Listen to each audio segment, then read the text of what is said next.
I deserve more pay. I deserve more pay. And I'm like, if you're good, then you probably do. Most of you aren't, unfortunately. Everybody thinks they're fantastic. I learned quickly that I wasn't that great.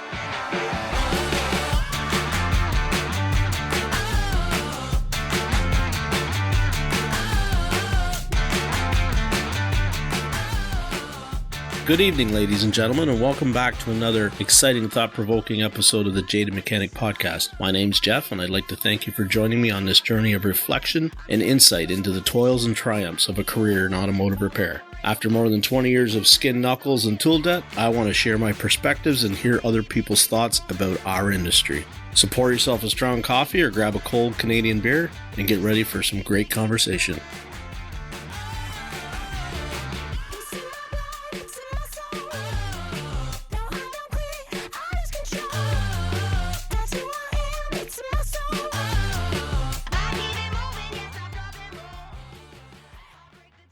Welcome back ladies and gentlemen, to another exciting episode of the Jaded Mechanic podcast.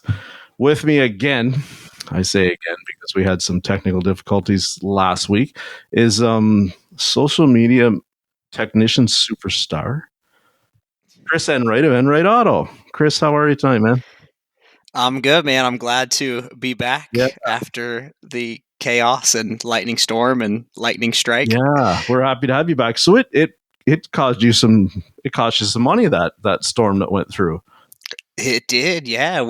Funnily enough, after I lost power and got off the podcast, I went in the house, and we were actually, the kids had woken up because it scared them. Mm-hmm. And so we were standing in the bedroom, and then all of a sudden the lightning struck, and we saw sparks coming from our outlets. And so I was like, oh, shoot. So I just started unplugging stuff, and then the next day I found out that it had hit. I don't know what exactly it hit, but it arced through the internet. Wow. And then the back of one of the outlets actually for the internet was like all black and charred. The cable guy when he came to fix it, because I went and bought a new modem, and then that's when they told me, oh, we're not receiving a signal to the modem. So yeah, it was a mess. So I had to go buy some surge protectors. You know, what better way to protect yourself than after the the problem? So prevent, right? Pound a cure. That's good. I mean, it's not good that happened, but it's good that you're able to make it back. So yeah, you're pretty big on social media. You're very well known. What's your total count last on your different platforms? Because you're on YouTube, you're on Facebook, you're on Instagram, you're on TikTok.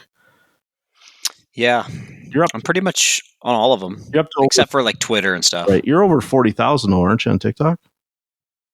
No, TikTok's actually just over 30. So I actually started my TikTok about 6 months later than all the other platforms. And then I actually I wasn't actually active on it. I was just reposting everything, never really doing much of, as far as like trying to build a community, because I just wasn't familiar with it, didn't care to build it, which was a mistake. But that one's lagged behind, and I didn't start actually working on that until about probably 4 to 6 months ago. So it's been not too much, but Instagram's, I think, at like 45,000, YouTube's at like 50 something thousand, and Facebook's, depending on which page, my personal or my business, I think between the two of them, we're over 5,000 on Facebook. It's pretty good. It's big. Yeah. It's been a fun journey. Yeah, I first started following you on Instagram. That's where I saw you first, and then of course we met last year at AST, right? And then really have connected with everything that's going on. So that was a highlight. I never had Chick-fil-A before, and to have, like, you know, be with you and Marissa, your lovely wife, at Chick-fil-A, and experience Chick-fil-A and all the American glory that goes along with it was a lot of fun. That's right. Jesus is chicken, man. That's right. So, because I was like, what's all this hoopla about this chicken that everybody's going on about, right? And when I was at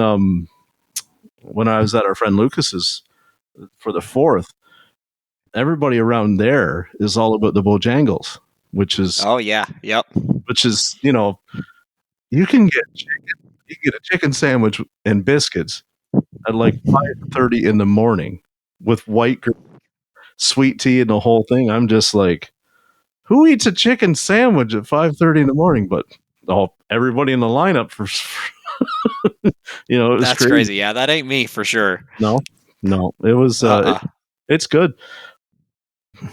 ASTE was a big deal for me because not just to get to meet you guys, but was the first destination event that I've ever been to. And for you, that was your second time at ASTE last year? I believe that was my second time. Yes. Yeah, second time. So this year will be my third time. Yeah. So second time there, I went to AST first, then I went to Vision because I won the scholarship through ASOG, which was amazing. And I encourage everybody who goes to any of the training events, if there's an ASOG dinner, sign up. It's worth it. It's a great time, great people. And then I went to AST, and which is when I got to meet you the second time, because the first time I had ever heard of your name was on the podcast. Yeah, And then I responded to the post when they said it, and I said, "You can tell Jeff that I love my tools and I like to fish from the dock." Because you were talking about bass boats. That famous podcast. Because, yeah, that was the thing. It's like everybody's like, we're discussing how did that go? Where it's like, oh, I said I'm done buying. I don't want to buy expensive tools now. I want to buy a bigger boat, right? And it's like, and I kind of made the comment about like, well, yeah, you can buy a lot of nice tools and still go fishing, but you'll be on the dock. And yeah, a lot of people got what I was trying to say, but they were also like, "What's wrong with fishing from the dock?" Nothing. Well, and I mean, what you're saying is true, and I have a more of a perspective now of that as like, because I preach all the time, like especially like when I'm doing my conversations on TikTok and stuff, because people will say, "Oh yeah, there's always the back and forth between techs and owners and techs, this, that, and the other." And I encourage people as techs, I'm like, owners should be paying for more tools. They should be paying for more of your tools, whether that's actually buying them themselves and giving them to you or giving you a tool allowance or some sort of money towards tools. I absolutely believe that. There's not enough owners that do it, unfortunately.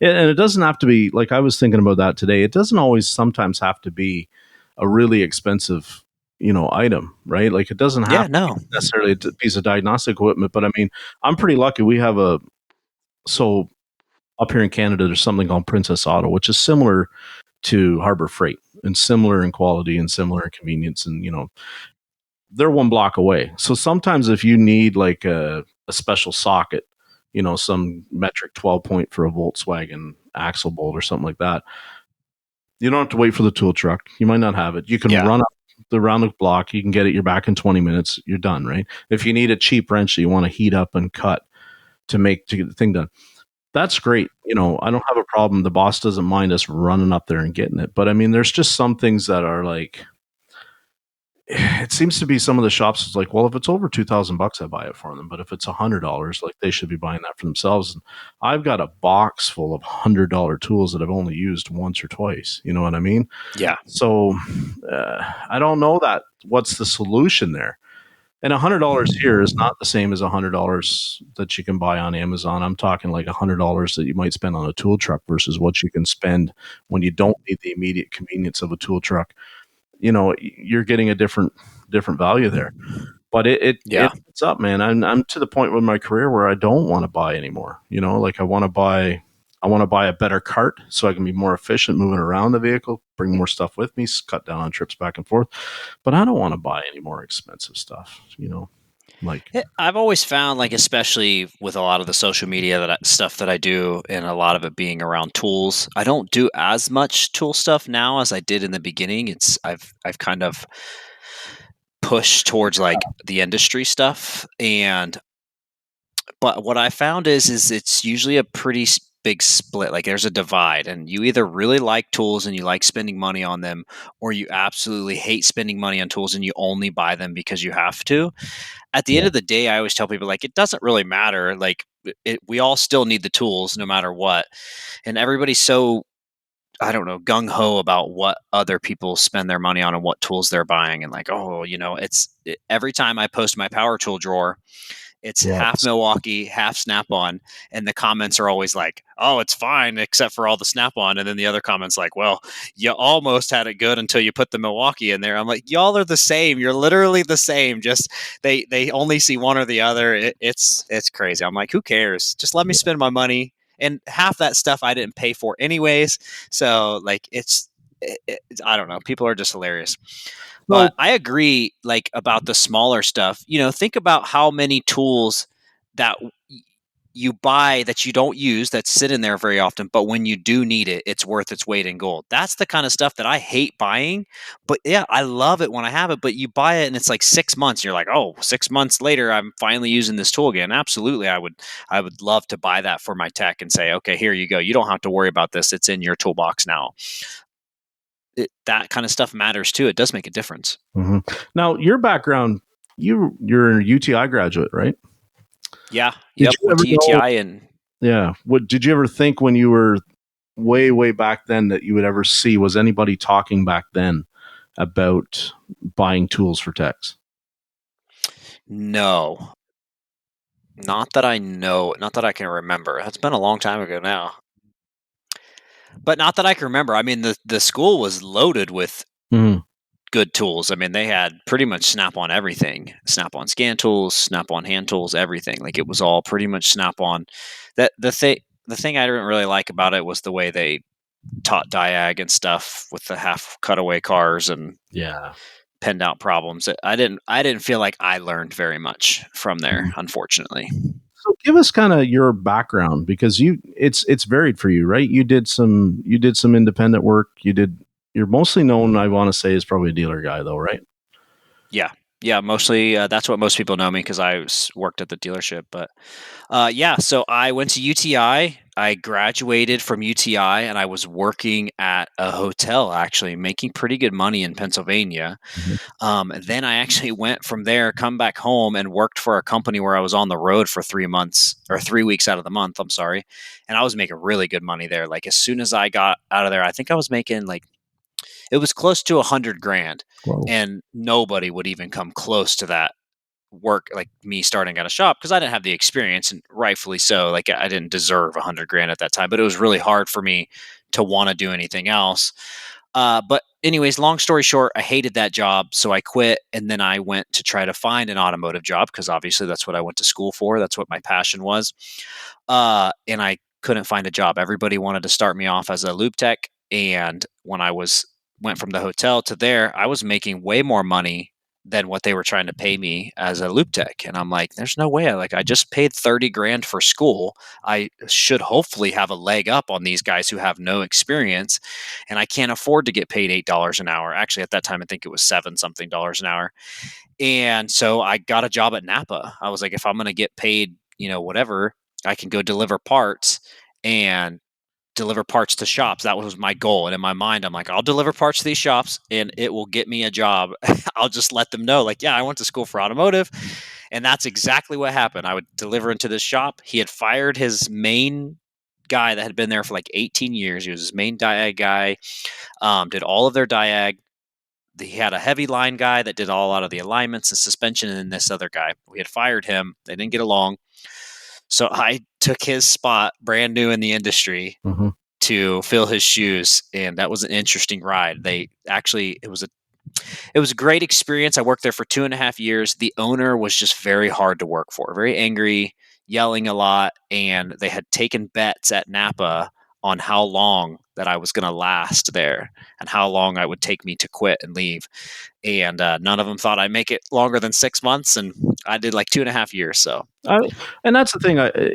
We sometimes forget about it, but right when you have that fire, that resolve that you want to have this, they hear me say it, right? You embrace the grind, you embrace the suck. If you really want to do it, it's some bosses that seem, that have a reputation, or some coworkers that have a reputation. You can make it, you can make it work. Like is it enjoyable? No. But when you think about all the other cool stuff that you're learning, especially when you're starting out every day, I know that even like I had a coworker at one time that was really, he was a shop foreman role. And by far the most toxic individual I've ever worked with, and probably one of the top 5 toxic individuals I've ever met in my life. And, wow. Yeah, substantial. And was it easy to work there? No, it was very difficult. But I mean, I was at a point where I was sharpening my skill set so fast. This is after my dealership tenure, that it made it worth it.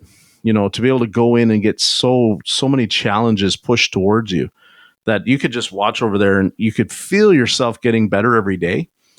So you're like, you see this old stick in the mud, fuddy-duddy jerk with a really bad attitude and a toxic mannerism.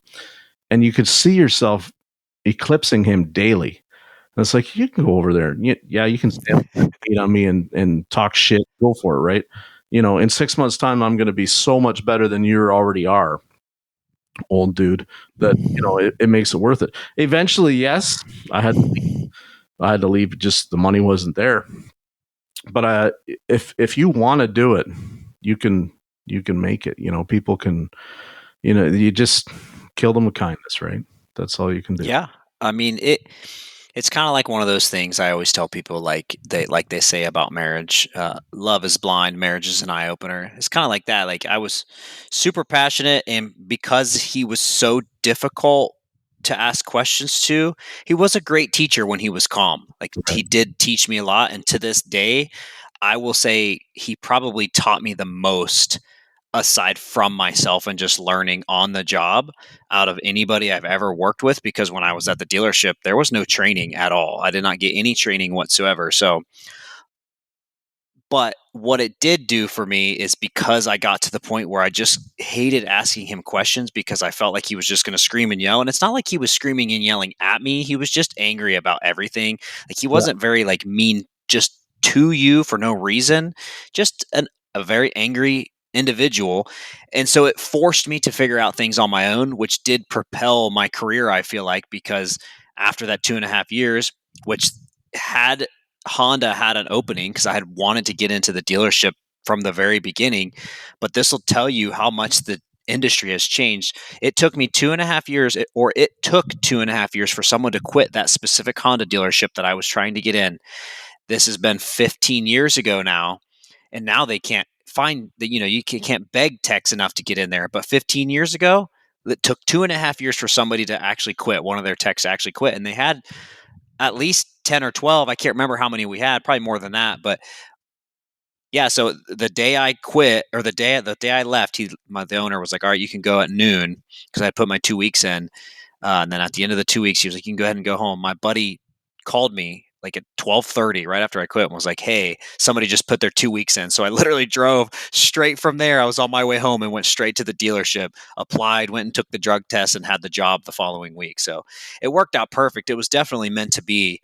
And then I was at Honda for I was there the first time for almost 5 years. Mhm. We had a personal issue. My mother-in-law committed suicide, so it kind of flipped our lives upside down, my wife and I. Yeah. And so I just needed something different. I didn't know what. I just needed something different. Like, I was questioning everything essentially in my life. So my brothers actually were opening a business, and so I went and managed their store. And this will tell people a lot of times, like, or show them that money isn't always everything. Because I went from 70 grand when I left the last year I was there, I was at 70 grand, to making $27,000 for my brothers. So massive pay cut, but I was so much happier because I was around family. I needed that at that time. Loved the job. It was awesome. It was like a buy sell trade store. So we got to see like really cool, unique stuff all the time, like antiques, collectibles, all sorts of awesome stuff. So I did really enjoy that. But then my wife got pregnant, and I was like, well, we ain't going to survive with a baby making 27 grand a year. So that's when I decided to go back. And then I went back to that dealership and worked there for eight, 8 or 9 months. And I don't know what happened. Like, after that time off, I don't know if my perspective just completely flipped and I just couldn't take it anymore. But I didn't last quite a year. I quit there, went to another independent for 4 months. Mhm. There was a lot of questionable things going on. So I quit there after 4 months. It was just not a good fit for me whatsoever. So I quit there after 4 months, and then went to another Honda dealership. And I worked there for about a year and a half, almost 2 years. And that's when I started my shop. And I've been doing this for just over 3 years, about 3.5 years now. I've been running my shop. You were a good fit at the Honda dealer. Like you said, you and I have talked a lot, so you enjoyed it. You had no problem turning hours. You made good money, right? It was, Yeah. you liked the product. You're familiar with it. It's just a good fit for you. you like that routine of knowing. Yeah, I mean, because in your business now, you'll gladly call yourself a Honda specialist, right? Like you market yourself as a Honda specialist in the local area, and you are, by all probably accounts, a better alternative for your customers with a Honda than your local dealerships, right? Like in how for sure. And how you treat them, how you go that extra mile for the service. I mean, that's really awesome. The thing with the dealership, and you and I have had lots of conversations like this.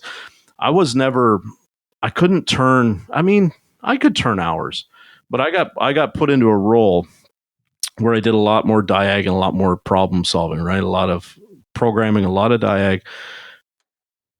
And I was the same as you. I didn't get any training when I was there. I mean, training for us was all online, and you did it on your own time, and it was to get master level certified. And that was mostly to pay the warranty claims, right? So they needed you to have that so that, because I can remember at the time, we were all level 1, and level 1 got most of the claims paid. But then if you wanted to do like EV, if you wanted to go into diesel, you had to get up to like level 2. And they're the same thing. Well, we need you to do these, online classes. And I'm like, well, when am I supposed to do them? Oh, well, when there's no work. Okay, I'm never without work, hardly ever. And then when I am without work, I'm in such a poor mood. I don't really want to do an online test because there's no work. And then, and the thing that drove me nuts was because I'd come in at a time, we're talking early 2000s, they were just starting to transition to online training. So I worked with a lot of more older established techs that were level 2, level 3 master techs. And I was fixing their comebacks. I was doing their diag because, and this is not shade, but they're traditional. The dealer I was at, everybody was very specialized. So like we had a guy that he did mostly almost front end all day long. And we had another guy that did a lot of air conditioning work. And we had another, 2 guys that did trannies all day long. And then we had a lot of just generals. So general would be like, they weren't strong at any one particular thing, but if the customer came in and needed an oil change and a tire rotation and brakes, and you could upsell that right off of that, and they did the whole ticket. Me, I had a knack for the diag, so I was frustrated when they're like, okay, you got to get to level 2 and level 3 so that we can start getting you to do more of this. And I'm like, I'm already doing a ton of it. And I'm doing it for guys that are at level 2 and level 3, and I'm doing their comebacks. And they got paid to go to school before there was an online where they could get, 2 hours paid in a classroom setting to take the same course that somebody put onto a hard drive somewhere, and you click and point. And you want me to do that now for free? I don't think that's fair. And so I did no training. I did none. And I can't say that it hurt me. I can't say that it did because I still got all the cars fixed. You know what I mean? And the core group of us that worked at the dealership that did that diag work, it was the same. They didn't do it either. It was a transition point within the industry. I interviewed with a young man the other night, and he was talking about the same thing. And this is how I'm getting this around to you, is because he said the same thing. He worked at a Toyota dealer, and if he became Toyota master, all he made was $1 more an hour, flagged hour, flat rate. That's not enough, is it? I mean, it was more than I was going to get. So we didn't get any more master when we were master certified. And I always want to preface this because I actually got into I would say probably argument, discussion, whatever, with a guy on Instagram quite recently, because I do a lot of like dealership related reels where I'm taking jabs at dealerships because that's where the majority of my experience is. A lot of people relate to that because there are a lot of people that come into the industry and have worked at dealers at one point in time. They either currently do, they did at one point and left the industry, or they started there and went to an independent shop, or they still currently work there. And when I say this stuff, this is my experience, and this is a lot of other, and I have so much data in this because I've talked to so many people because of my pool of community that I've built on my social media. So I try to tell people, like, I'm not just saying this just because I talk to people every day, daily. Yeah. And he was upset because he said, you got to quit taking punches at the dealership because, we just want people to come into the industry. And I said, I never ever tell anybody not to go to the dealership. People message me all the time and ask me on my Q&As on Instagram about going to the dealership, and I always encourage them what to do, how to get started, because I want them to do good. Whether they're at a dealership or an independent, I don't really care. I mean, I do care because I do think that there are really good independent shops out there, and if they can find one of those, and they're not everywhere, but there are a lot of them out there, a lot more than people think, they do have a lot more opportunity as far as paid training and other benefits, and they don't have to deal with new warranty. They don't have to worry about flat rate in a lot of cases. They don't have to worry about all of the politics, which you and I both know the politics are one of the worst things. And so I say all of that because when I was at the dealership, that was my experience. And for our getting our master certification, we didn't get any more money. They wanted us 80% more on all of our tests, on our online tests, and then to be able to even go to master training, master certified training, you had to have 80%. I think it was actually higher than that. It's been a little bit, but the issue is because a lot of us, well, a few of us, I shouldn't say a lot of us, a few of us, there were 3 guys specifically in the first dealership that I worked at and a few more at the next dealership that we averaged 80 hours or more a week. Yeah. So when we went to training, we got paid 40 hours. Mm-hmm. So it was a huge pay cut for most of us. And we're like, well, why do I want to go to training when I'm making 80 hours a week and I'm only working 50? Like, it doesn't really make any sense.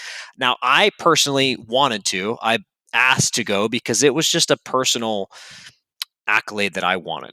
It was something that I wanted personally, and I wanted to be Honda Master certified. I didn't end up getting it. I was so close, and I ended up just quitting too soon. But that was the frustration, and then so that's why they didn't get paid anymore. They got paid less in a lot of cases, and you weren't guaranteed any more money. So it was like, well, what's the point for me to go get Honda Master certified?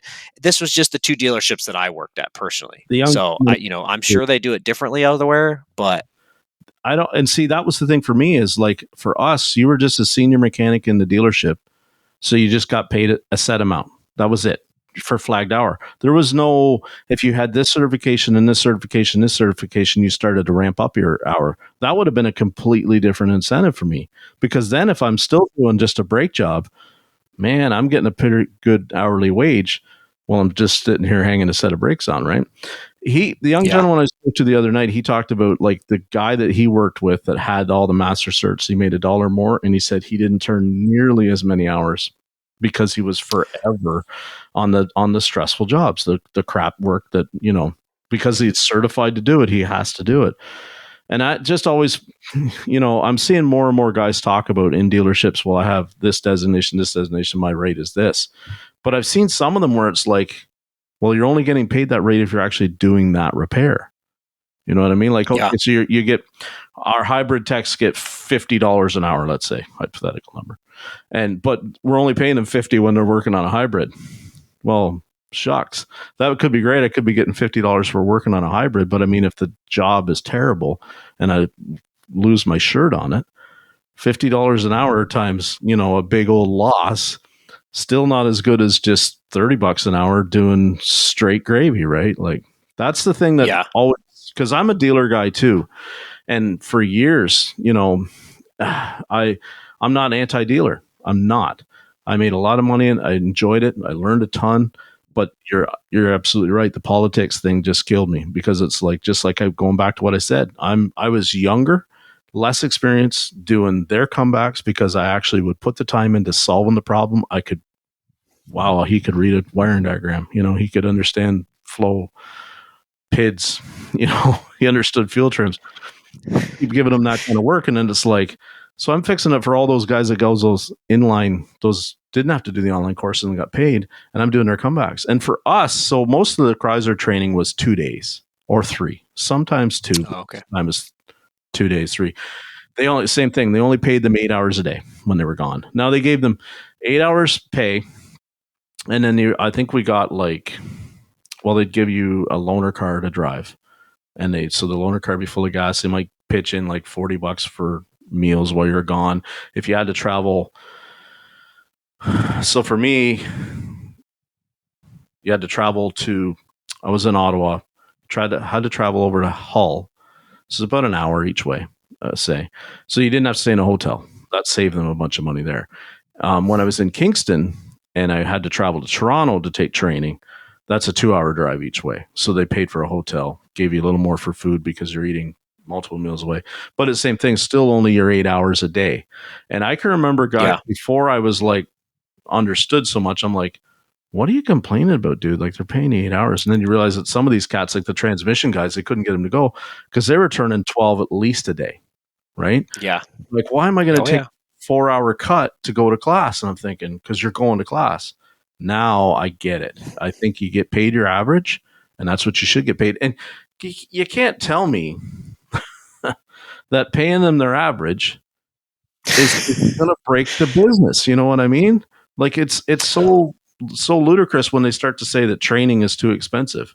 Training, all these independent shops that don't pay flat rate right now, if you think it's expensive when you pay your guys 8 hours to be on training, think about the dealers then that maybe do pay the guys their average and they're paying 16 hours when he's gone because that's his average. Let's think about that for a minute now. It's not that expensive. You can do it. There's always the quote, and I know I'm pretty sure it's Mario that says this a lot. Is like, you know, they say, "What if I pay for their training and they leave?" And they say, "Well, what if you don't and they stay?" Yes. And it's so true. And like, just the benefit alone in myself that I got going to ASD, and I don't have my wife as my only other employee, and she doesn't actually physically work in the shop. She does like behind the scenes stuff, right? So but the benefit that I got the first year, and then when she went with me, and she doesn't even deal with clients every day like I do. And when she went with me, the benefit she got from it just by sitting there, understanding and knowing the business better, that alone was worth the weight of what it cost. And to be honest, it's not that expensive. The lost revenue is the biggest hit, and it's still worth it, the return you get. And that's always my frustration, and that's what I constantly tell these other owners that I talk to is I'm like, you have to figure out a way to pay training, and if you can't afford it, you're not charging enough. Yeah. And most of them don't know. They don't know. They don't know their numbers. They don't know how to operate the business. They're still in that mechanic mindset. They've never left from being a mechanic. They think they can just work on more cars, work on more cars, work on more cars, fix more cars. They have a $200 ARO, but they're working on, 10 cars a day. And it's like, well, you're never going to get anywhere that way. You're never going to make money. They don't, if they knew their numbers, they would know they're not making money, and they could adjust and change things and have a lot less stressful life and actually be profitable and be able to go to these things to better themselves and their business, which makes you even more successful. Because you've been very honest up front and said that if you hadn't gotten to ASTE, your business wouldn't be where it was, and you probably wouldn't still be in business, right? Oh, I would be very surprised if I was still in it today. They offered me a lot of money to come back to the dealership like a year and a half later, maybe. I can't remember the exact dates, and I apologize, but they offered me a lot more money on the hour, like an additional $650 already on the hour of what I was already making, and a shop foreman position. Yeah. And I was already making $100,000 when I left. So, whatever that would translate to afterwards.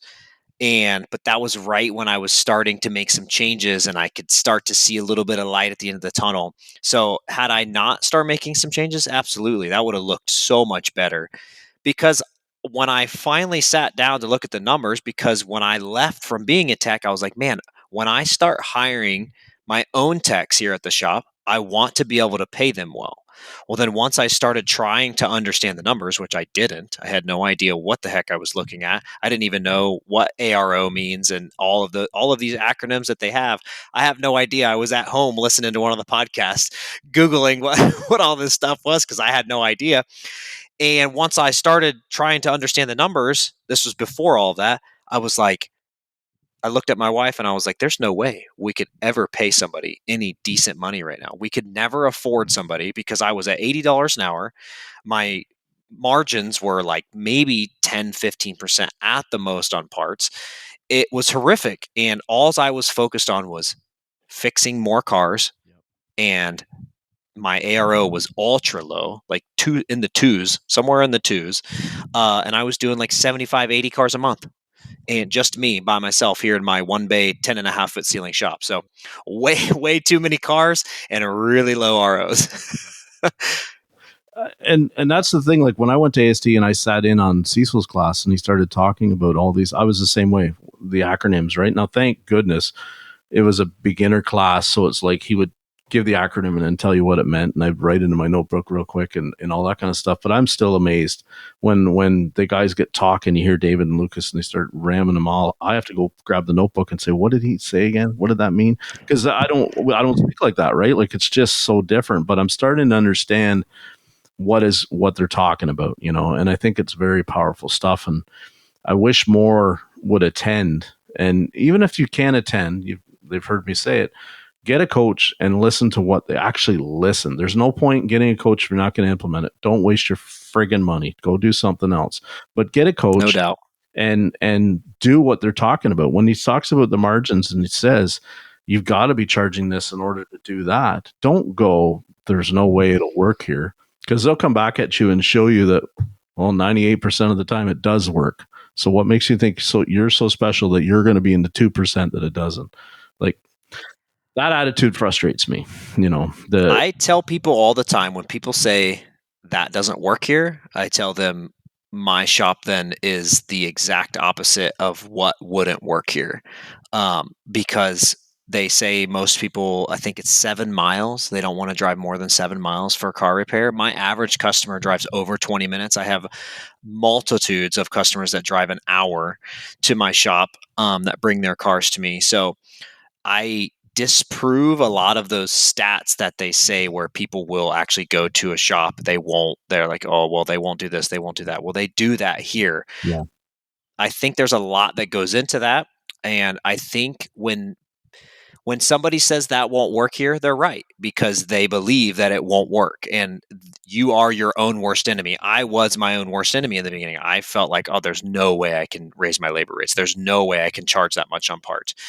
All you have to do is understand why you need to do it, how to explain it, and then take the time to help the customer understand it. And that's the huge gap you see in a lot of shop owners that are not business owners. They don't know how to talk to people. And I preach this constantly all the time online is you have to learn how to create a customer experience. You have to take the time to help them understand, show them the value of what you're giving them and why it costs this much. There's a reason why. There's a reason why a doctor charges $500 an hour. There's a reason lawyers charge $200 an hour. There's a reason we need to charge what we need to charge. But unfortunately, a lot of people think that it's just, oh, well, they have a broken car. I tell them what they need and they fix it. But that's not the way it works at all. I had someone tell me that recently about why advisors shouldn't make more than techs. That's a conversation that you and I talked about the other day. And I'm like, and I told him, I said, you don't understand. You need that advisor role, because his response was, well, I can go up there and sell a job, but they can't come back here and fix a car. And I was like, no. I said, I see plenty of shop owners every day that can't sell crap. And he's like, well, if they come in with brakes and a radiator that need fixed, he said, they're going to fix it. And I said, no, they don't. I get cars all the time that just have me diagnose it and they don't want me to fix it because there's always somebody willing to do it cheaper. Yeah. Always. You'll see me post memes after meme after meme that there's always somebody willing to do it cheaper. There's always a backyard mechanic. There's always a cheaper shop down the street. What you have to do is take that time and explain to them why you're worth what you're charging, what you offer that they don't offer, and what you're going to do for them, because they think a repair is a repair. And we all know that are in the industry, a repair is not a repair. It's not the same. You're not comparing apples to apples. We just talked about that before you and I got online, like tonight, about your customer today, that you didn't qualify him. We started the conversation before we hit record, said you didn't qualify him good enough, because there was the young man that had, Highlander or not a Highlander, excuse me, a Ridgeline, an alternator, towed it to your shop, $150 to be towed to your shop, $150 for your diagnostic to check the charging system, confirm the alternator's bad. They then had it paid $150 to have it towed back out for, fill us in, Chris, who's going to put the alternator in? A family member. So I don't, and that's the thing. Some other people would get really frustrated with that, right? They would be very mad, very angry, throw up their hands and say, this industry sucks. And you laugh at it, right? And that to me is, I don't want to say progress, because as long as I've known you, you've had this kind of that attitude. But for people listening, understand that when you get to the point to where you can, that one customer leaving doesn't break you, doesn't ruin your day, think of the enlightenment you now have. Because here's the best part. You still got your 150 diag charge. That's what you said to me. I still got my 150 diag. I had my conversation with him when he wanted to show up with his own part, and I wouldn't enable that for him and explain to him why. So if you're comfortable having a conversation with the customers about why you have to do it the right way, have that conversation. If you're not comfortable, hire somebody, but make sure the conversation is still being had as to why we don't want to install customer supplied parts and why we do not want to do free diag, right? We see it all the time. We talk, there's a post today. Customers got an SOP. Who can we refer to somebody in a certain area to install, a strut mount? One, but for that matter. And the customer has the mount. I mean, I wouldn't even do that job, because I'm not like the liability. And this isn't a whether. Can you just install a spring? Can you just install a mount? All you guys just want to jam quick struts in. Yeah, there's reasons we want to do it. It's not because they're fast. It's because it's called CYA, cover your blank. We're doing that to prevent a comeback. We're doing that to prevent, changing the strut out because it leaks and having the coil spring break next month and having to charge the customer to go in and do the repair again and do the alignment again and so on and so forth. And I'm sorry, if the customer was to say to me, just change the strut because it's leaking now and the spring broke, and then they were mad at me and wanted me to warranty something, not happening, right? If I was to dictate the process. If I do the process the way I want, there's no point. We're not even having that discussion. I'm doing what I can to prevent you from having something that you don't think can happen to you, but we that see it all day long in the bays know it can. That's why we're doing it that way. You hit the nail right on the head. You don't allow the customer to dictate the way you operate your business. And I say that a lot on social media, and I always remind people, like, I'm not saying that maliciously towards the customer. The customer doesn't know better. They don't know. It's our job to educate them. Prime example, I had a Lexus that I did valve cover gaskets on. Well, they had just had spark plugs and a timing belt. Not them, but they bought it previously from someone else. They had just had spark plugs done in this thing. They did a timing belt too.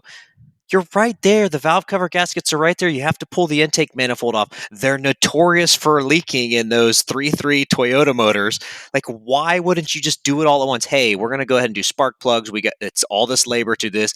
If you pay just a couple more hours or whatever you're going to charge to do the valve cover gaskets, and for the gaskets, it's going to save you a bunch of money down the road to do it now while you're in there. But we do not do a good job at educating them and explaining to them again why. Now, granted, there are going to be some people that just don't have the money. That's okay.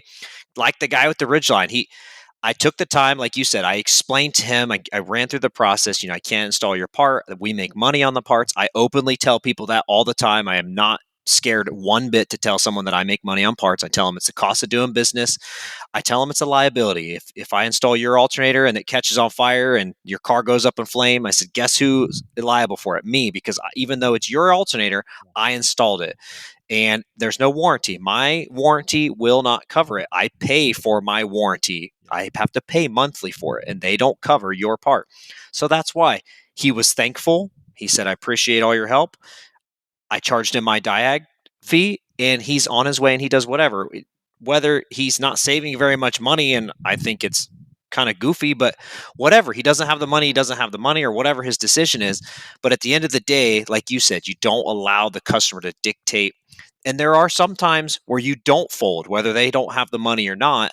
Like when I do timing chain jobs on a Honda 2.4, I do VTC actuator. I do every single gasket and seal. I do guides. I literally do it all. I tell them, and when I get that call all the time, can you price me out timing chain on my Honda CRV? And I'm like, I tell them right up front, I'm like, I am not going to be the cheapest. I will actually probably be one of the most expensive, if not the most expensive quotes you're going to get. But here's what I can tell you is you're not going to be going back in there in 50 to 60,000 miles as long as you do regular oil changes. This will all last you 200,000 miles plus or longer as long as you're doing 5,000 mile oil changes or sooner. And they always are like, oh, I had no idea. I had just got a quote for, whatever, like ultra cheap. And I said, yeah, they're using aftermarket trash timing components. And I said, you're going to be back to me in 30,000 miles because the tensioner fails and your timing chain skipped 4 teeth and your car runs like garbage. And so but nobody, all of the shops that they called between the first shop that diagnosed it and then me, they've called around for quotes. Not a single shop told them this. Never gave. They just quoted the price, and that's another thing too. I don't give them a price, which I also think throws people off because I'm like, I will tell you I'll probably be the most expensive, but I'm not even going to give you an estimate over the phone. They're like, oh, you won't? I'm like, no, you have to bring it into the shop so I can inspect it to see what all it needs. I said, what if I quote you, I don't know, $3,000 timing chain job or whatever. I don't even know what it would cost, but $3,000 timing chain job, and your subframe's rusted out in the rear and it's about ready to fall off the car. And then, I do the timing chain job, never look at that. And then you drive down the road 2 days later and your subframe falls off or your control arm falls off or something. I'm like, you'd be pretty daggone angry at me. And they're like, oh yeah, that's true. I would be. And I'm like, I need to give you an overall health report of your vehicle so you can know how to spend your money. Mm-hmm. You can't make a good educated decision without being educated. Yeah. And that's the thing. We're too scared to go into long, and I understand it, right? Eric Merchant and I talked about that because sometimes customers call and they want to have a 20, 30-minute conversation. And that could be tough to have that because over the phone, right? Because you're educating them, but you may never see them again. You may not be a customer of theirs. That's 30 minutes you lost at the end of the day times if it's just one phone call a day. But we have to, at some point, have a little bit more education going towards the customer to show them what it is we're doing that's different and why there's value in it. But we can't be continually trying to just win them over with a whole bunch of babble and nice talk that they want to hear. I'm not advocating for just say anything, just say yes to anything and get them in. But we have to educate them as to why. And you're exactly right. It's not about price. If somebody calls up and says, hey, I need a starter. It just turns and it only clicks. Can you do a starter? I say, well, I kind of need to see the car to know why it's just clicking, because it would really suck if you showed up with a starter in hand and I take your starter off and then we put the starter on and it still doesn't start and somebody puts a bar on the crank bolt and the engine's seized up. Or we put what about if somebody calls in and says my engine's locked up and it ends up being that there's an alternator seized? Yep. That's why seen that before. Turn over. A friend talked to me about it just the other day. A slow crank on a Ford, alternator bush bearing seized. So, we jump to, and that's the same thing. We jump to all kinds of conclusions. I'm like, well, if it's a Ford, for me, I'd cut the belt off first and see if it's actually, just because I have seen them do that without any kind of inclination of no previous noise, no nothing. It's just one morning that sucker locks up and it doesn't turn the engine over. Well, imagine if you had the customer come in, then you got to backpedal, discount the part, eat the labor, do the job over and put their old part back on and go, sorry, I tried to help you out here with your diagnostic, not mine, and it didn't fail. We need to stop doing that nonsense. It's not their business. They don't run it for us. We run our business, right? Yeah. Absolutely. I mean, that's what I told the guy that had his car towed out here. I said, at the end of the day, I got bills to pay just like you. And I said, I understand if you don't have the money, you don't have the money. I said, but my bills don't change, whether or not, you can or cannot pay me. I still got to pay my bills at the end of the day. And like I said, I don't mind having those conversations with people. I'm just very candor, I guess, with them. And absolutely, we can't. That's one thing. It was a discussion today in one of I think it's like a new shop owners group or something like that. And somebody said, "How do you talk to customers about charging for diag. He was just asking a question. And I said, I gave him a couple tips and recommendations. And then I said, the hardest one seems to be somebody calling and saying, I need a blank, an alternator.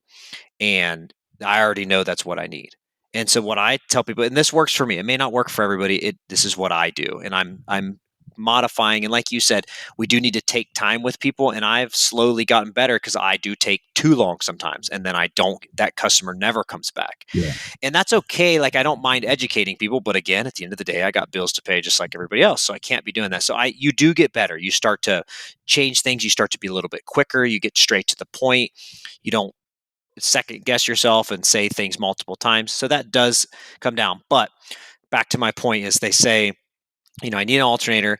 And so what I tell people is like, I completely understand, did anybody diagnose it? I always ask them, did anybody actually diagnose it? Well, no, this is what happened, blah, blah, blah, blah. Okay, well, I understand that you are convinced that it needs an alternator. Like, they'll sometimes call you, I know it needs an alternator. And I say, that's absolutely fine. I totally understand. And you might be right. There's absolutely a possibility that you might be right. But here's the thing.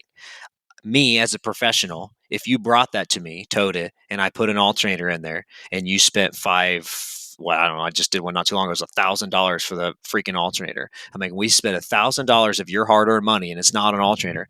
I said, we're both going to be really upset.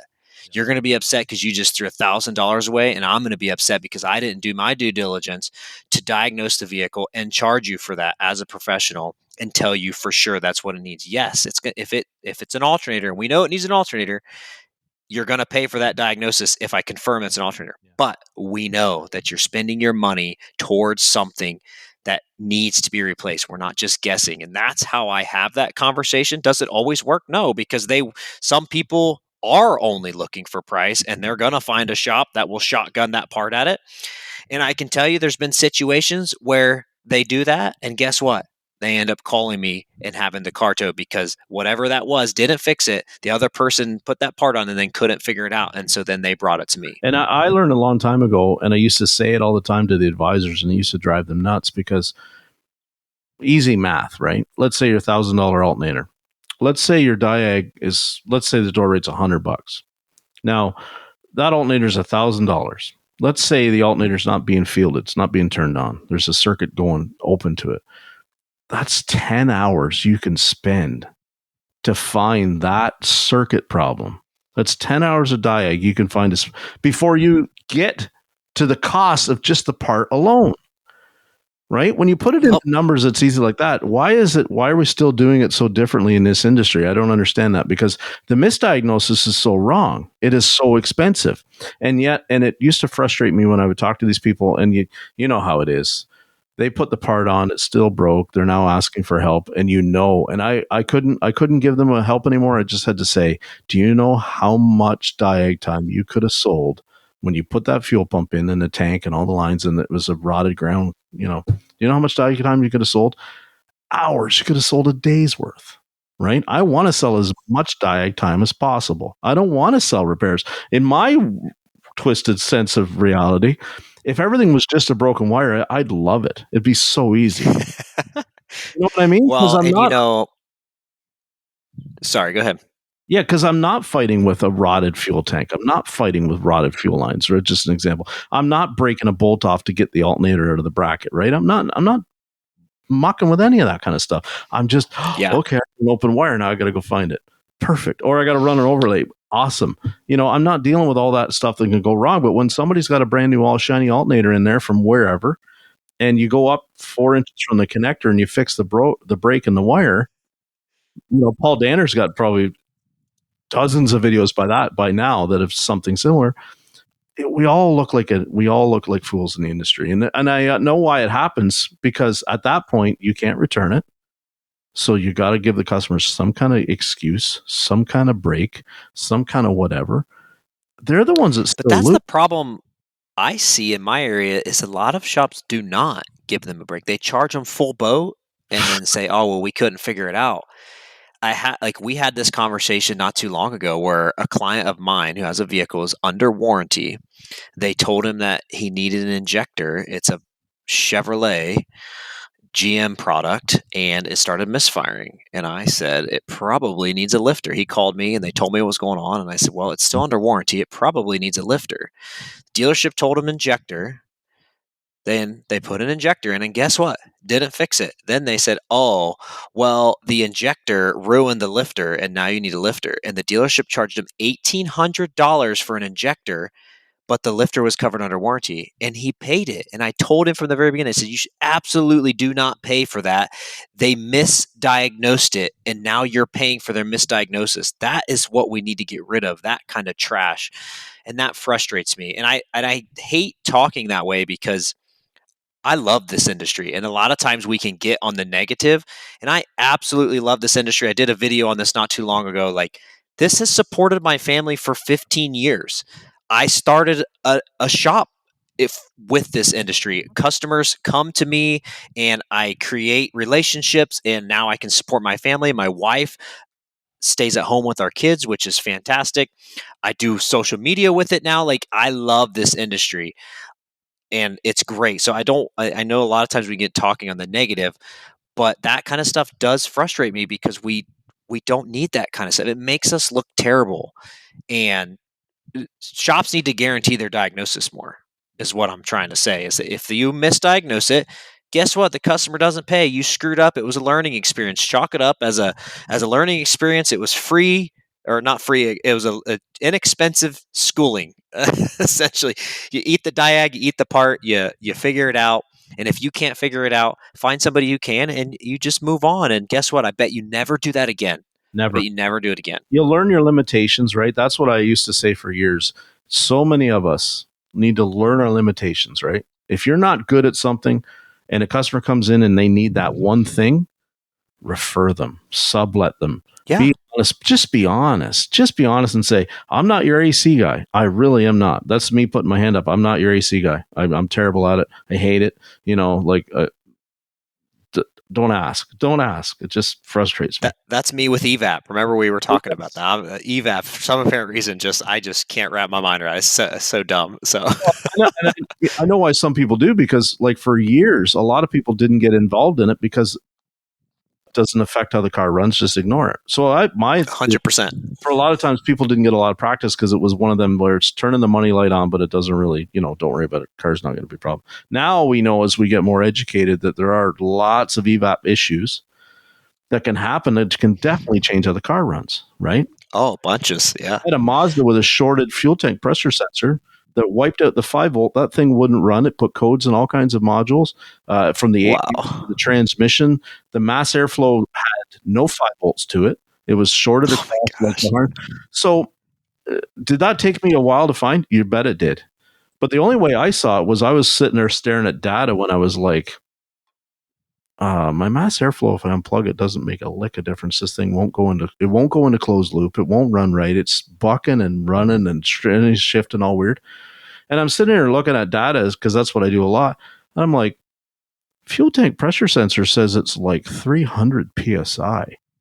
That can't, right? It should be blown the tank. Like, I should be, side down the roof. It's kind of, and so I went back there, unplugged the thing, keyed it, runs normal. Runs like a brand new. And it ended up being water in the corrosion, in the harness, back underneath the trunk, down towards the rear frame. Like, it took me longer than it should have. But when the customer, he comes in, he goes, I'm paying how much labor for 3 hours?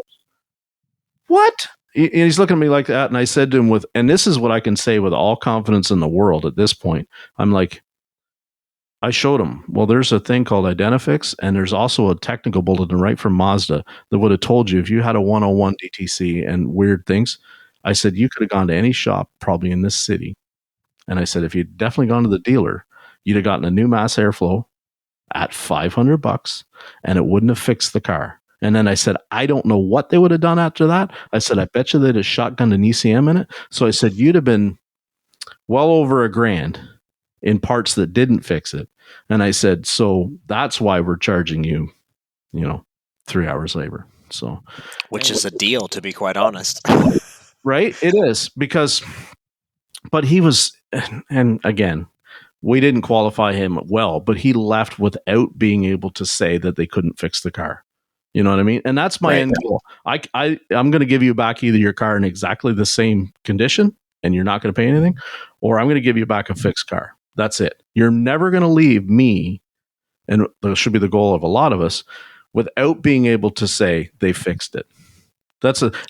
You can gripe about the price. You can say my coffee in the waiting room sucked. You can say the music was too loud. You can say I didn't have my shirt tucked in. I'm good with all of it. But you have to leave saying they fixed it. Begrudgingly, I'm good with it. I'm cool. You know, it is what it is. But the way he was just like, because to him, oh, it's just some green goo on a wire. Yeah. Do you know how many wires are in your car? Do you know how hard it is to find which wire is got the green goo? Like, frustrating. But he was he had other issues with that car. So, it was what it was. I mean, we couldn't do anything more about it.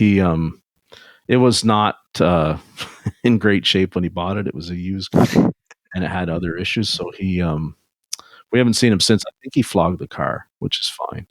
But that was an interesting one. But that's the thing. Like, if you had to put a 500, I see it all the time with the Nissan. When you talk to different guys online, you see the TikToks and the YouTubes, and Nissan. It's like, oh, it's got a $550, new mass airflow sensor in it, and it's still got a 101 code. And it's like, yep, clean the throttle body, do the software update, change the PCV valve, and the 101 will go away. You never have to change the mass airflow. I did a bunch of those technical bulletins. I never had one yet that had a bad MAF. If it had a bad MAF, it was because they put it in from eBay or something, and then you had to begrudgingly. Sorry, you got to go buy an OE one now at $500. Where's your old one? Oh, we threw it in the trash. Yeah, you shouldn't have done that. So seen that a bunch on Hondas. Yeah, bunch. Right? I had one like that. Yeah, had an aftermarket mass airflow sensor installed by a chain shop, and they brought it to me. And their complaint was it just didn't run right. No codes, no nothing. They said just something didn't feel right.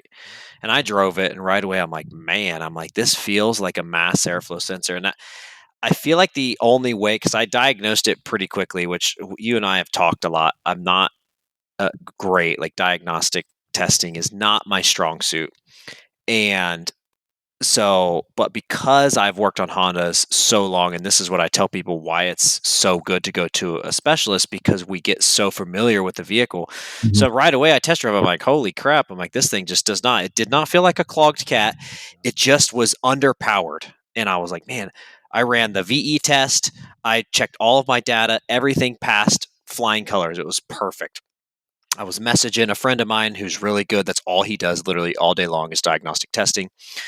It's probably, I think this was last year sometime, whatever. Anyways, long story short, I pulled the MAF out. Look, nothing, no debris, nothing. Like I said, no codes. And I just told him, I'm like, hey, there's no codes. The MAF is passing all the tests. Everything looks good by normal standards. I said, but there's just something that just doesn't feel right about this mass airflow. I said, we need to put a Honda one back. And I said,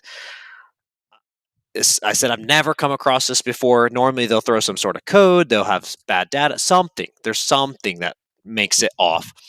Long story short, put an OEM one on there, ran like a champ. They called me like the next day or something like, oh my gosh, this hasn't driven this good. And however long they took it to that chain shop, and then nobody had any idea. They just said it just felt different.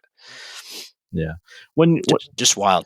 You talked about, we don't want to talk about the negative all the time, right? But I feel like sometimes we have to. And I think what I mean to say is we can talk about what needs to be addressed and where we need to improve without being it negative, but we have to keep it like, we have to be honest. We have to keep it straight, right? People know me say all the time, I say, just straight talk, just give it to me straight, because we're messing up still way more than we should in this industry. We're better than we were. I feel that in my soul. From 10 years ago when I started to network with people, I see the general ability and aptitude, at least with diagnostics, starting to come up. I see it getting better. I see more and more people that don't need to rely on Identifix to fix a car, and that makes me feel happy. When I talk about how many people, and now they start to know who Scanner Danner is and all the other luminaries in our industry, right, that are strong at that kind of stuff, I feel like we're making progress. But now, and it seems sometimes, Chris, when we start to address the the work that needs to be done in the industry, it seems like we're putting more of the microscope onto the owners or management.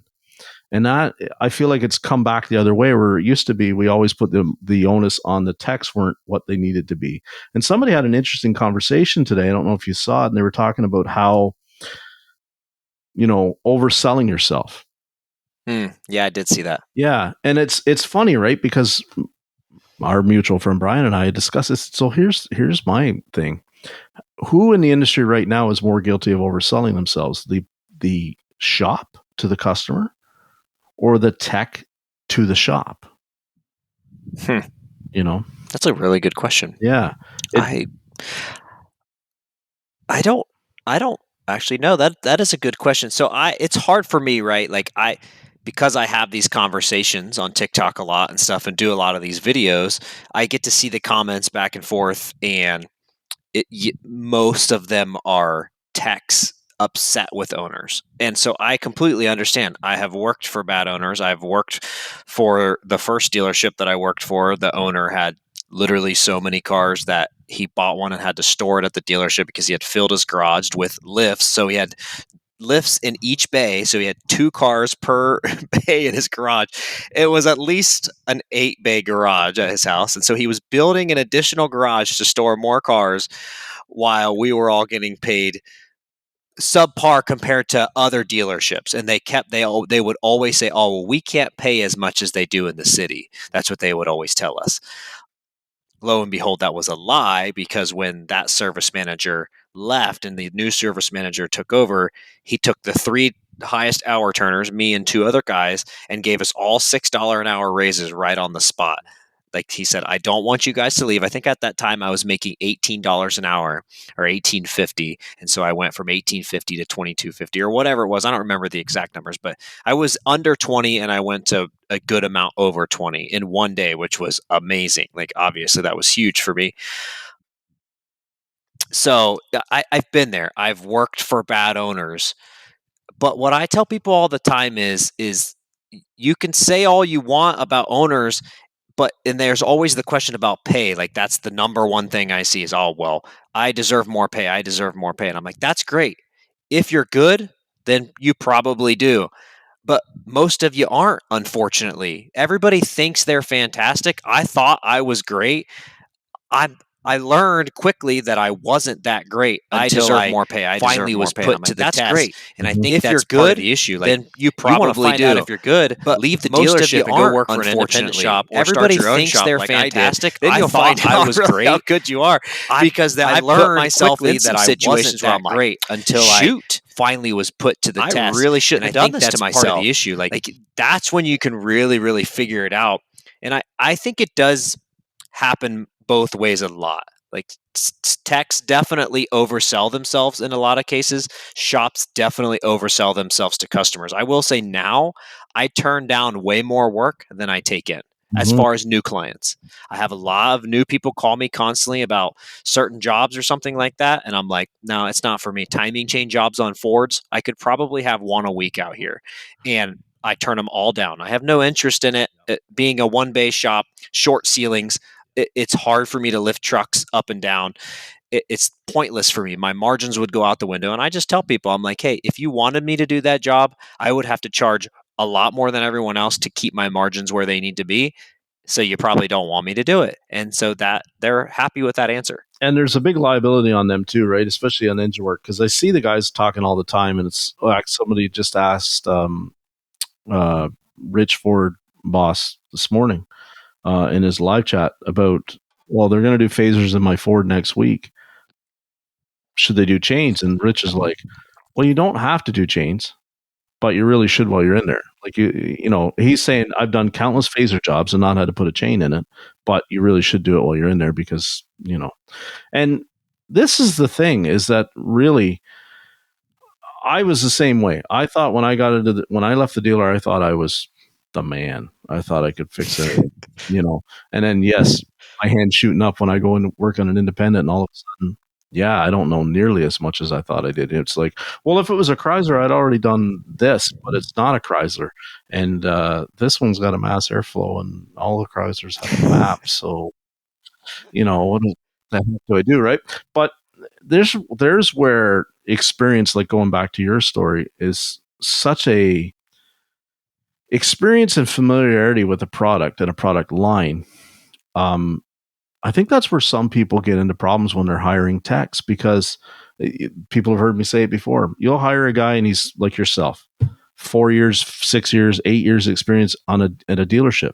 He knows that product line really well. And you may hire that guy and go, well, I got a lot of those cars that come in here. He's going to work out great, or she.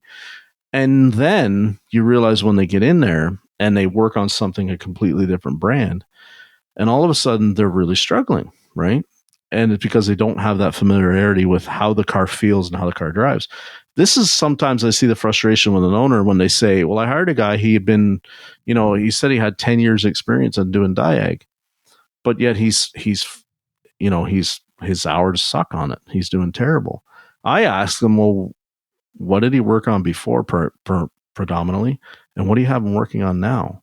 Because, it's a huge thing. So people that are shop owners and you're looking to hire, I think sometimes their expectations are, well, he says he's ASE certified in whatever, L8, whatever the numbers are. I don't know them.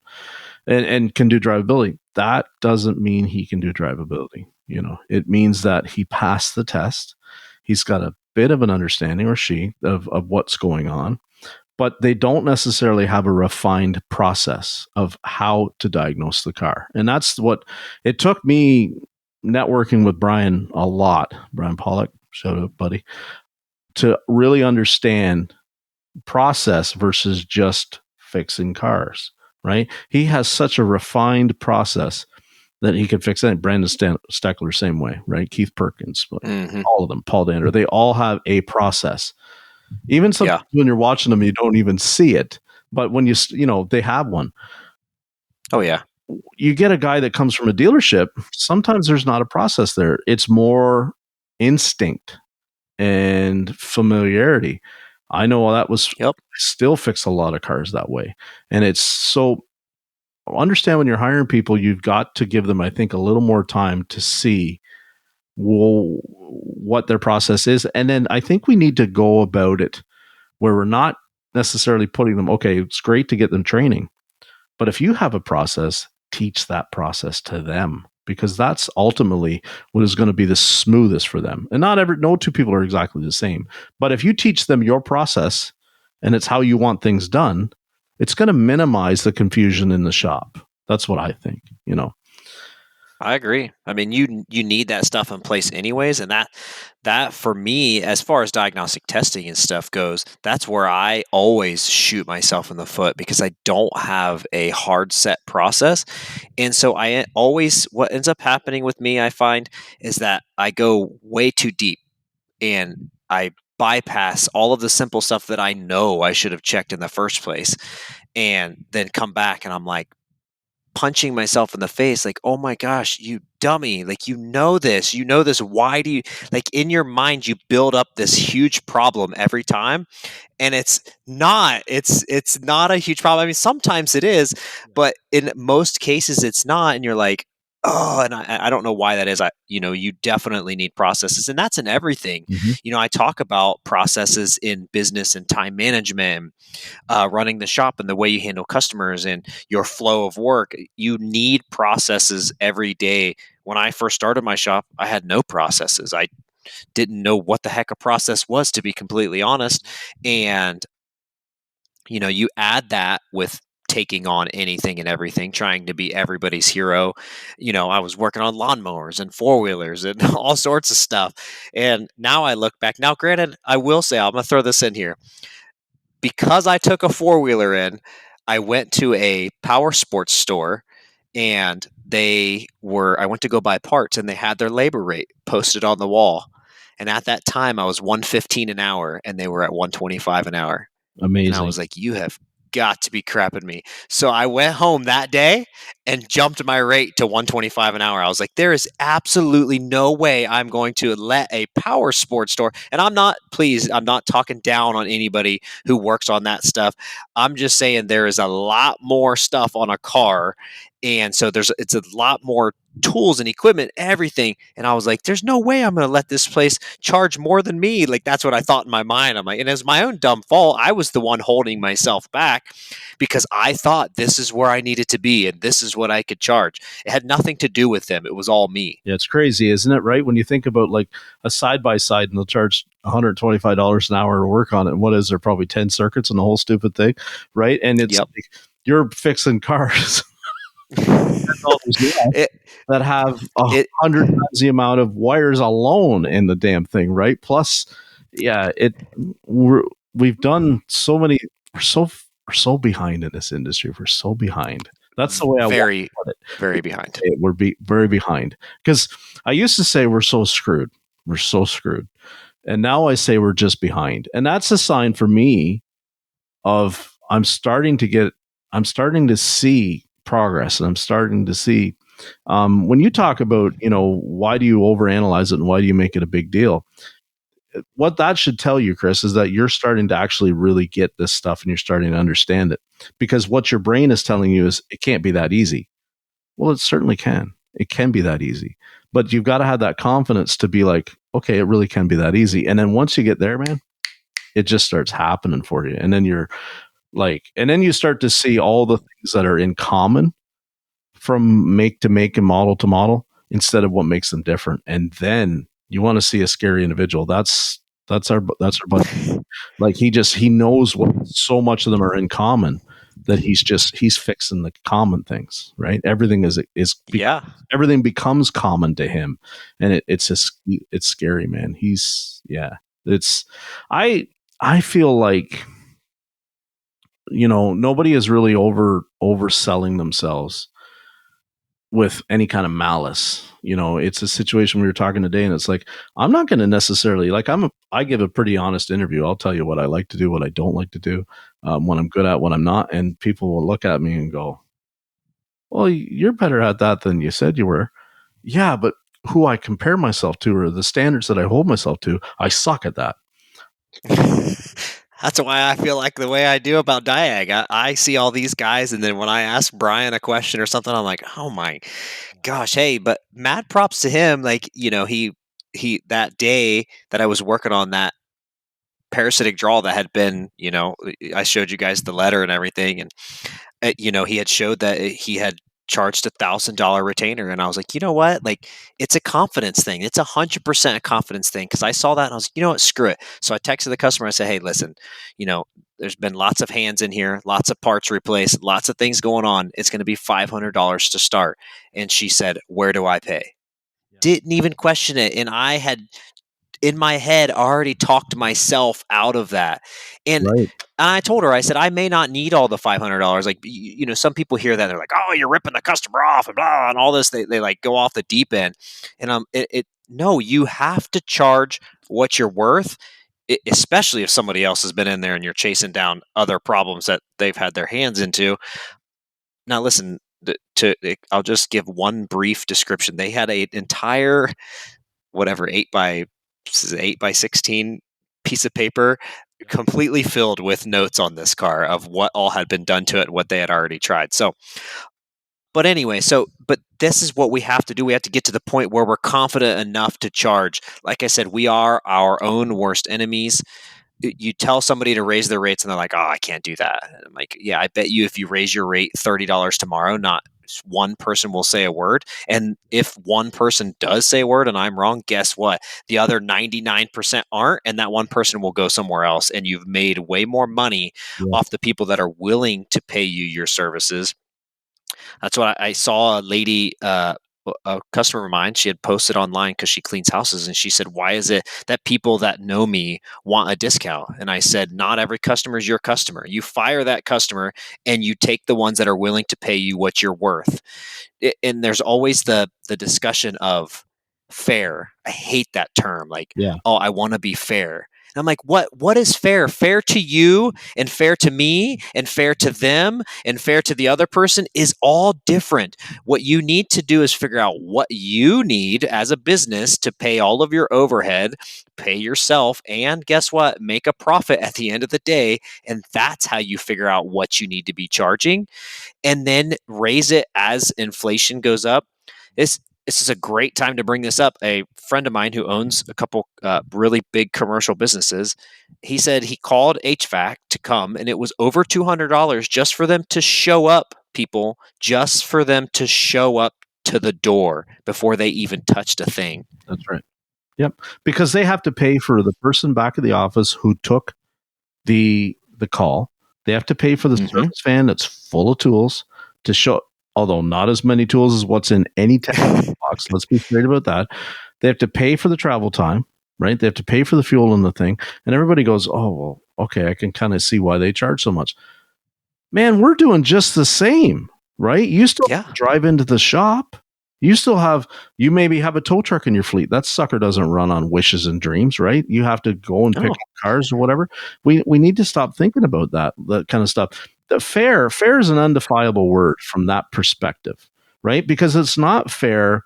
Okay, so if I am fair with Mrs. Smith and the bill should have been $250 and I charged her $220, it's unfair that that's $30 less I can give to my staff. That's unfair. Exactly.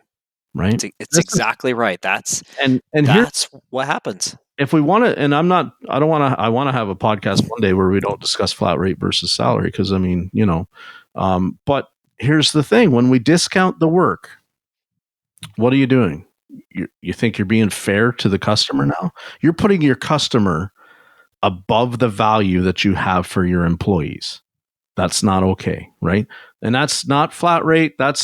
Forget about it being a flat rate, incentivize anything. If you're constantly doing that, worried about what is fair, you are constantly limiting how well you can treat yourself, your family, your employees, and your employees' family. And I don't think anybody gets in the business intentionally thinking that I don't want to provide the people that work for me with a great, living. Like you talked about, you're in this for the long game, right? So you said to me something really poignant last week where you said, I want to be able to hire a really good tech and pay them better than anyone else around can pay them.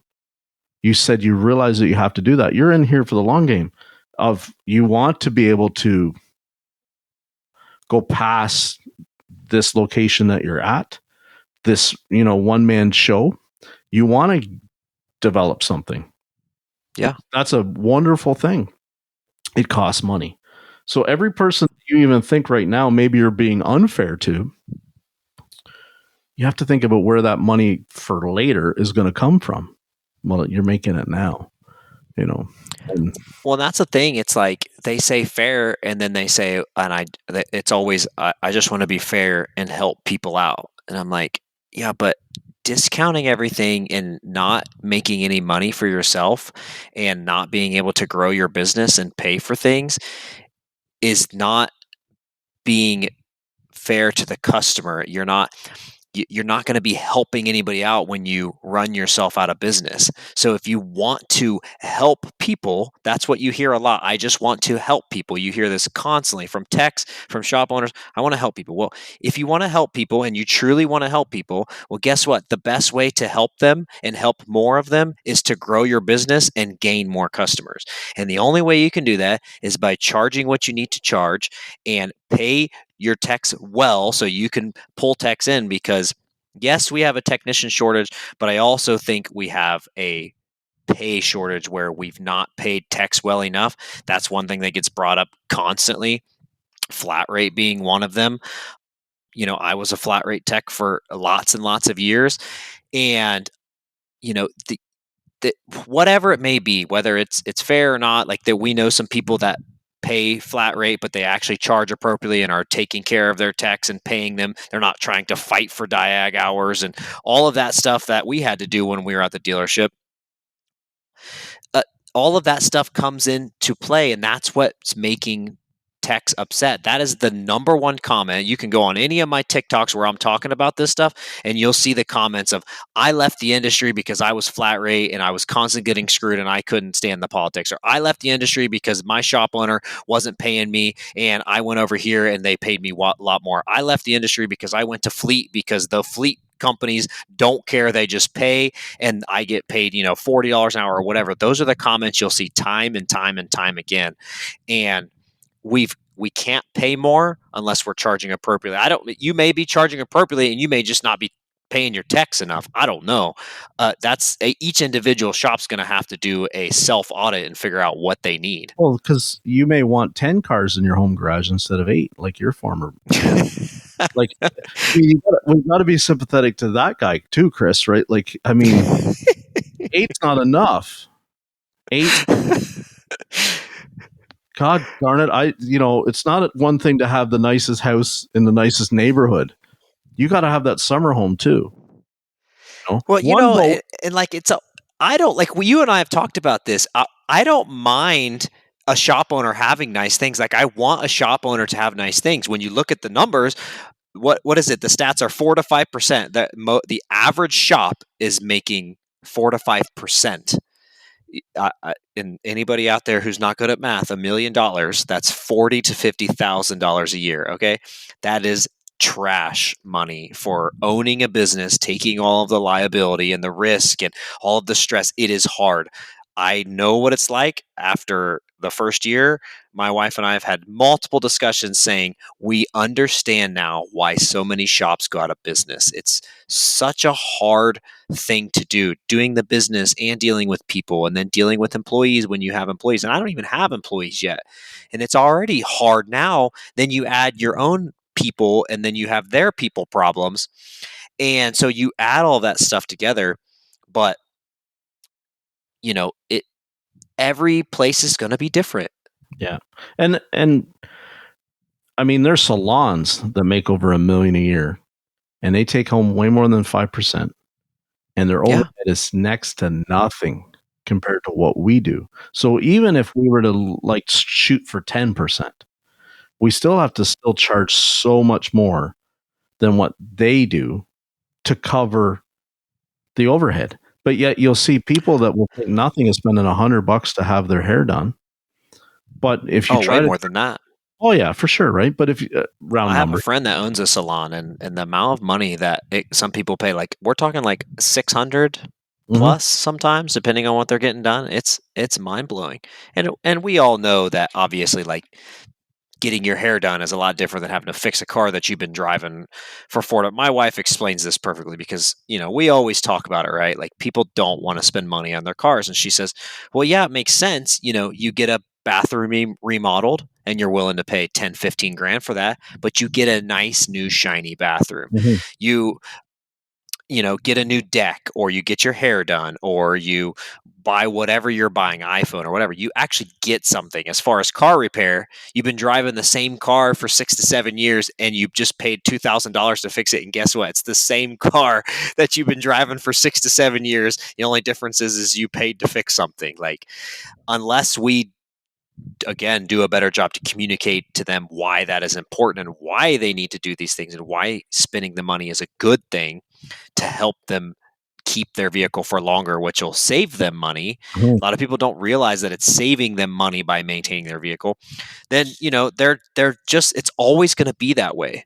I don't know. It's so much hinges on us communicating and like back to your point about charging more, like if to get to 10%. But here's the thing, if they're only at 4 to 5% and they're already not paying their employees where they need to pay them to keep them from going to another industry because they're paying more, then they have to go up even more to pay their employees more and get themselves to 10%, right? Like even 10%, like 100 grand, like I was making 100 grand as a tech. Like I don't want to be making 100 grand doing $1 million a year. Why would I want that? That should not be my end goal, because if it is, I will just own a job essentially, because I could just go back and make that back at the dealership and they offer me more money to come back. So why would I want to do that? My goal is to, now granted, I will say my goal is freedom. That's my end goal. Like, I don't want to have to be in the shop at the end of the day. That is like my ultimate goal. I have other dreams and aspirations to do other things. The shop is my main goal and my main dream and vision right now.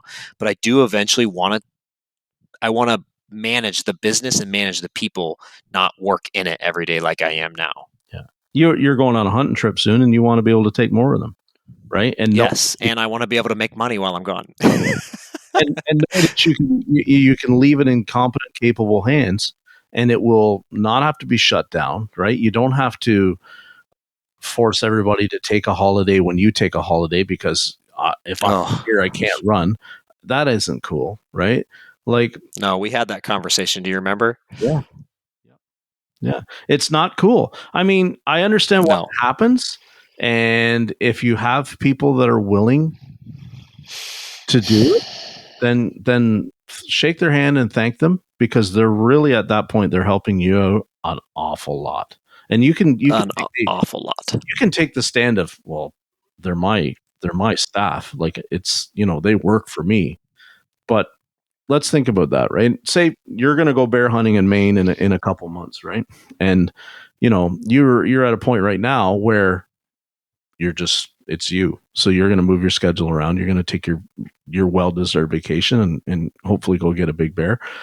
But for other people, if you're not at that situation, you got some staff, but you can't leave the shop with them, your smaller operation or whatever, to say to them, well, I can't, you're going to have to take a week off. Like, there's nothing you can do. That's not cool. We need to get past that, where that's not even a topic of conversation. It doesn't even come up. How do we get absolutely? I don't know, but I think it's because they got to manage the business better. Yeah, because we don't see that happen in other businesses, right? You don't see that, like a drywall or construction company or whatever. If the boss is off on a bear trip, we don't even know about it. Business goes on. But if we're such a small business that it's like, okay, I'm going to take my well-deserved vacation. I'm not saying it's not deserved, but I got to shut everybody down. You're forced to go without a week's pay. What did that business really what did the vacation really cost you then? A lot more than just what the ticket is at the end at the bottom, for what it cost you, what your employee can feel like. And this is what when people quit a job, they quit a job not normally because of money, it's because of how they feel. And that's what as I move forward, I want to bring more people to the realization through when we have these conversations and these stories, and we tell about how you felt through what you were going through. When I start to tell people how something made me feel in this industry, and it resonates with so many other people, maybe the light bulb goes off for some more people. It's like, okay, I never really felt like that. I never really thought of it that way. That's how we get to where we need to go, I think, is start to talk about the feelings. And that's a tough thing to talk about. It is, especially in a male-dominated field. And also, like, you'll see, I've talked about this a lot, like, and I bring this up every time now, like, anytime, like, especially in, like, ASOG or one of the groups, like, somebody will say, like, an owner will go in there and say, my employee's doing this, whatever it may be. I don't even know, but they're in there. I don't know if they're complaining, they're just stating, they're asking, who knows, whatever they're doing. And my question is always, did you have a conversation with them? And the answer is no. Yeah. I'm like, well, then why are you in here asking us? Why not go talk to them? Me as a tech, when I was at the dealership, all I wanted somebody to do was make me feel like I was a human being. Just acknowledge me. I know Dutch is not going to love this statement, but I just come say hi to me instead of only ever coming to me when I make a mistake. Maybe when I turned you 115 hours in a week, come and say, hey, great job, fantastic. We appreciate you making money for us hand over fist. And, the fact that you just turned these many hours, what a great accomplishment. Like that, come say that to me instead of, oh, hey, you have another comeback, or you screwed something up, or, hey, why'd you only turn 50 hours last week instead of 80 hours? We need to talk. People are human beings. They have their own things they're going through in life. And I know some people don't like that, and some people don't want to have conversations. But again, here's something we always do. as a society as a whole is we build up things way bigger than they are in our minds. We have a viewpoint of the way we think a conversation's going to go, and we automatically go to the negative. And it's going to, they're going to be upset, they're going to freak out, whatever, they might quit, whatever. It's rarely ever the case. It's never as bad as we build it up to be. And usually that's what they want. They want you to come talk to them and have a conversation. Like, we need to have open lines of communication. And that's why, going back to like my post, whenever I post something about the dealership and in the captions, I always put, I encourage you to try to find a good independent shop, because you get that family feel. I don't think that dealerships are bad and evil and all of this stuff. Again, like we said, I worked there for a long time and it supported my family and I did really well there. But the family community that you build, like Lucas talks about all the time, is such a different thing, because when something happens and you're going through something, they're helping support you and going through it with you, Yeah. versus somewhere else where you're just a number. It's not the way it is. Yeah. Owners need to understand there's more to showing appreciation than just signing a check. You mean pizza? Well, but so, like, even if you don't get pizza, right? And you say, well, I never felt like I was appreciated. And somebody is going to say, well, they paid you, didn't they? There's so much more to that, right? I've worked for people that pay me less because they treated me better, or I felt more appreciated. And the dealership thing, you got to remember, some of them are big. So it could be really hard for them to necessarily, did my owner ever come around and shake my hand once a week at a dealership? No. She was, she had an office and she just, it was what it was. I didn't expect that. And, but when you work in a smaller shop, you can feel more appreciated, more, like you said, a member of the family. When you see Lucas interact with his staff, they're not his staff. They're his family. It's the way he's wired. It's the way he feels. It's this very core value of how he feels like you should treat people. It's a beautiful thing to see.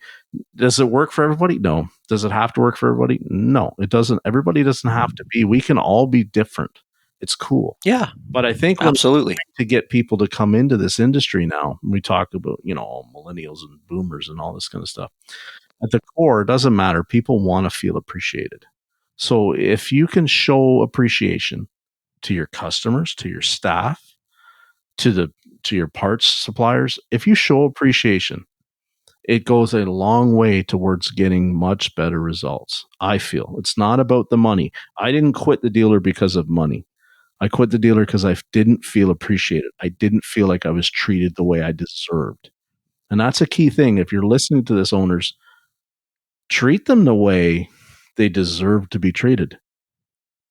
It'll take care of so many more problems that you don't have to get your wallet out and throw money at the problem. And it can be tough, but just like you said, have the conversations before you go and talk to a bunch of strangers online in a group about, excuse me, what a staff member is doing. Talk to the staff member. Just sit them down. Like, just have a heart-to-heart conversation. The more you do it, the easier it'll get. I mean, maybe you're nervous at first. That's okay. Like, it's fine. Like, I know some people don't like having those conversations, but like I said, the more you do that kind of stuff, the easier it gets. And absolutely, like, as a whole, we just need to do better. I agree with you 100%. Like, people want appreciation. That's why I left the dealership, for the same reason. It had nothing to do with money. Zero. I was making great money. I was very happy where I was at money wise. Had absolutely nothing to do with that. And people also want to feel like they belong and they're a part of something. They want to feel like they're a part of the business, like they're actually doing something for it and helping it grow.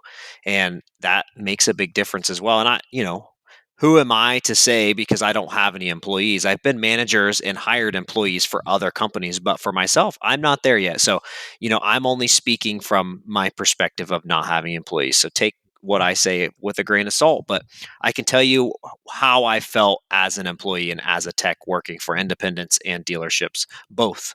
That's just how I felt. Well, man, I appreciate that. I think that is I enjoy the the candor we have and the friendship and the way we talk so much constantly, because I mean it's important, right? And that's why I wanted to have you on for so long, and you're a popular guy. You get on with a lot of people, and I appreciate that, and I appreciate the fact that we don't agree on necessarily every little thing. You and I, we don't see, and it's great, because it's it's what makes us all different. It's what makes us strong. It takes more than one method to make anything work.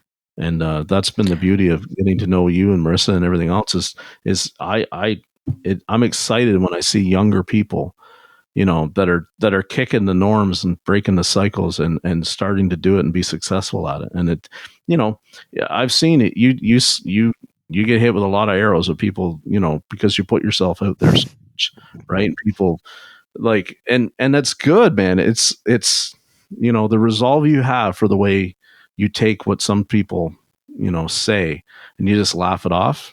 It's a good quality to have, man. I appreciate it. So I thank you. Absolutely. And, at the end of the day, my goal is to help people. That's why I'm doing what I'm doing on social media. And absolutely, you can't always agree on everything.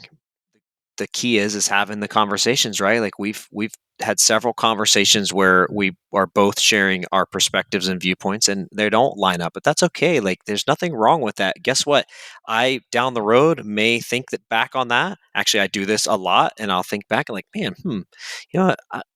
That might be right. You start to think and dwell on those things that you are just like so against in your mind right off the bat. But as long as you're open-minded and willing to change and better yourself, that those are the conversations we need to have. We can't better ourselves unless we're willing to have those tough conversations. And I just want to say before I get off here that I appreciate everything that you're doing. I appreciate this podcast.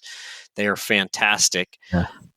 And I just appreciate everything that you're doing for the industry, because we need this type of podcast and these types of guests to help raise more awareness.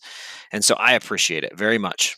Yeah. And that means a lot coming from you, because it's just, you've all heard me say, and everybody that knows me well knows what the motive is, and that's just to tell the stories. That's it. You're not going to come on here and learn a ton of stuff. We're not going to do these. We're just going to tell stories, and we're going to discuss how we feel about certain things and why we feel that way. And I feel like if we have 100 more of you and what you're doing, we're headed in a very good place. So I can't wait to see you guys. I appreciate that. So, well, you and Marissa and I will sit down and have Chick-fil-A again. And we might even record another episode, and we get Marissa on. We can talk about the dynamic of what that's like, and I just think it's going to be awesome. So I can't wait, man. But yeah, I'm excited as well, and I appreciate it. Thank you.